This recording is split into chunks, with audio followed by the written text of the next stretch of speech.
The Christmas Present by Richmal Crompton. LibriVox.org by Alan Davis Drake. Mary Clay looked out of the window of the old farmhouse. The view was dreary enough, hill and field and woodland, bare, colourless, mist-covered, with no other house in sight. She had never been a woman to crave for company. She liked sewing. She was passionately fond of reading. She was not fond of talking. Probably she could have been very happy at Crompton Farm, alone. Before her marriage she had looked forward to the long evenings with her sewing and reading. She knew that she could be busy enough in the day, for the farmhouse was old and rambling, and she was to have no help in the housework. But she looked forward to quiet, peaceful, lamplit evenings, and only lately, after 10 years of married life, had she reluctantly given up the hope of them. For peace was far enough from the old farm kitchen in the evening. It was driven away by John Clay's loud voice, raised always in orders or complaints, or in the stumbling, incoherent reading aloud of his newspaper. Mary was a silent woman herself, and a lover of silence. But John liked to hear the sound of his voice. He liked to shout at her, and to call for her from one room to another. Above all, he liked to hear his voice reading the paper out loud to her in the evening. She dreaded that most of all. It had lately seemed to jar on her nerves till she felt she must scream aloud. His voice going on, raucous and sing-song, became unspeakably irritating. His "Mary," summoning her from the household work to wherever he happened to be, his "Get my slippers," or "Bring my pipe," exasperated her almost to the point of rebellion. "Get your own slippers," had trembled on her lips, but had never passed them, for she was a woman who could not bear anger. Noise of any kind appalled her. She had borne it for 10 years, so surely she could go on with it. Yet today, as she gazed hopelessly at the wintry countryside, she became acutely conscious that she could not go on with it. Something must happen. Yet what was there that could happen? It was Christmas next week. She smiled ironically at the thought. Then she noticed the figure of her husband coming up the road. He came in at the gate and round to the side door. "Mary!" She went slowly in answer to the summons. He held a letter in his hand.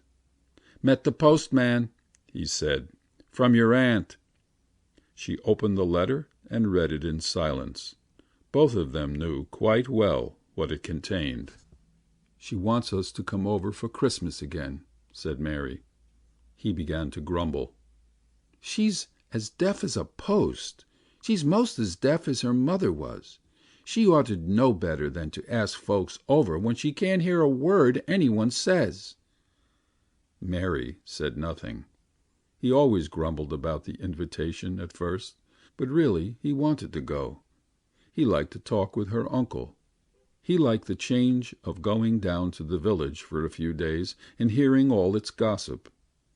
He could quite well leave the farm to the hands for that time. The crude deafness was proverbial. Mary's great-grandmother had gone stone deaf at the age of 35. Her daughter had inherited the affliction, and her granddaughter. The aunt with whom Mary had spent her childhood had inherited it also, at exactly the same age. "All right," he said at last, grudgingly, as though in answer to her silence. "We'd better go. Write and say we'll go." It was Christmas Eve. They were in the kitchen of her uncle's farmhouse. The deaf old woman sat in her chair by the fire knitting. Upon her sunken face there was a curious sardonic smile that was her habitual expression. The two men stood in the doorway. Mary sat at the table looking aimlessly out of the window. Outside the snow fell in blinding showers. Inside the fire gleamed on to the copper pots and pans, the crockery on the old oak dresser, the hams hanging from the ceiling. Suddenly James turned. "Jane!" he said. The deaf woman never stirred. "Jane!" Still there was no response upon the enigmatic old face by the fireside. "Jane!" She turned slightly towards the voice. "Get them photos from upstairs to show John," he bawled. "What about the boats?" she said. "Photos!" roared her husband. "Coats?" she quavered. Mary looked from one to the other. The man made a gesture of irritation and went from the room. He came back with a pile of picture postcards in his hand. "It's quicker to do a thing oneself," he grumbled. "They're what my brother sent from Switzerland, where he's working now. It's a fine land, to judge from the views of it." John took them from his hand. "She gets worse," he said, nodding towards the old woman. She was sitting gazing at the fire, her lips curved into the curious smile. Her husband shrugged his shoulders. It takes longer to tell her to do something than to do it myself, and deaf folks get a bit stupid, too. Can't see what you mean. They're best let alone." The other man nodded and lit his pipe, and then James opened the door. "The snow stopped," he said. "Shall we go to the end of the village and back?" The other nodded and took his cap from behind the door.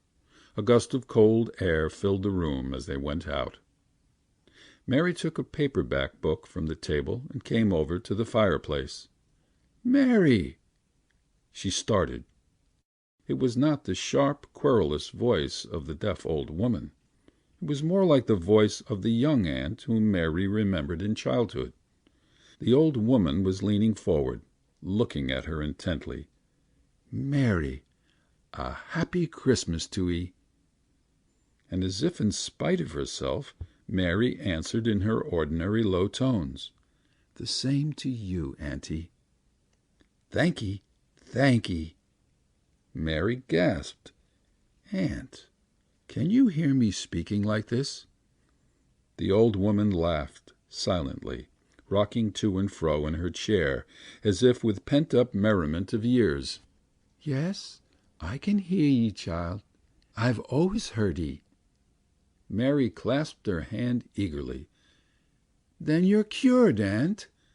I'm cured as far as there was ever anything to be cured." "You?"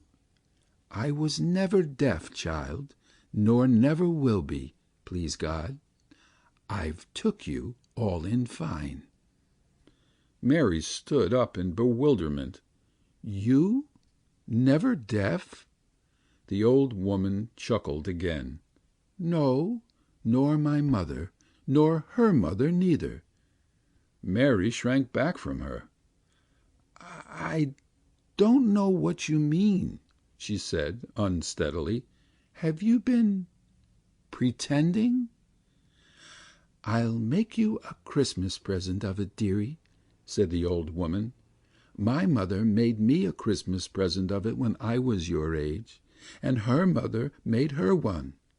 I haven't a lass of my own to give it to, so I give it to you. It can come on quite sudden like, if you want it, and then you can hear what you choose and not hear what you choose. Do you see?" She leaned nearer and whispered. "You're shut out of it all, of having to fetch and carry for 'em, answer their daft questions and run their errands like a dog.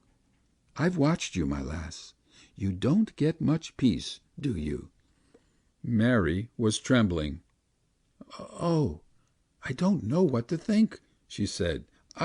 I couldn't do it." "Do as you like," said the old woman.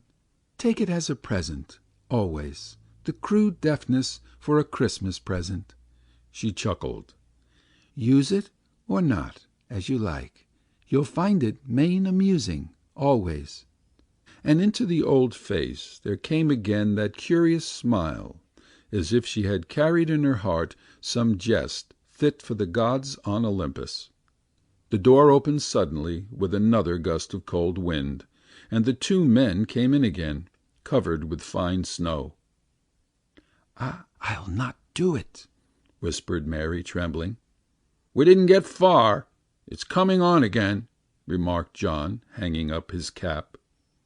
The old woman rose and began to lay the supper, silently and deftly, moving from cupboard to table without looking up. Mary sat by the fire, motionless and speechless, her eyes fixed on the glowing coals. "Any signs of deafness in her?" whispered James, looking towards Mary. "It come on my wife just when she was that age. Aye, so I've heard." And he said loudly, "Mary!" A faint pink colour came into her cheeks, but she did not show by look or movement that she had heard. James looked significantly at her husband. The old woman stood still for a minute with a cup in each hand and smiled her slow, subtle smile. End of The Christmas Present. This recording is in the public domain.